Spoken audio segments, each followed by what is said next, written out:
আর guys, আপনারা দেখছেন এটা একটা হিতাচি 1.5 টনের এসি।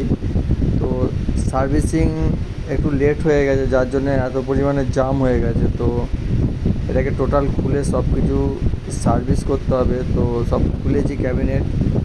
তো জেট পাম্প দিয়ে এটাকে সার্ভিস করব। ঠিক আছে, সার্ভিস করার পর দেখাচ্ছি কীরকম দেখায়।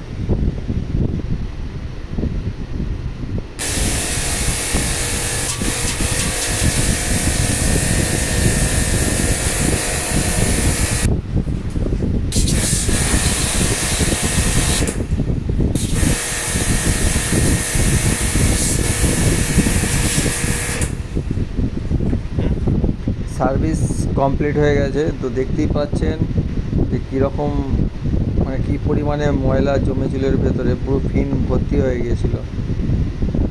সার্ভিস কমপ্লিট হয়ে গেছে। তো ক্যাবিনেট এঁটে দেবো, এঁটে দিয়ে এসিটা চালু করে দেবো।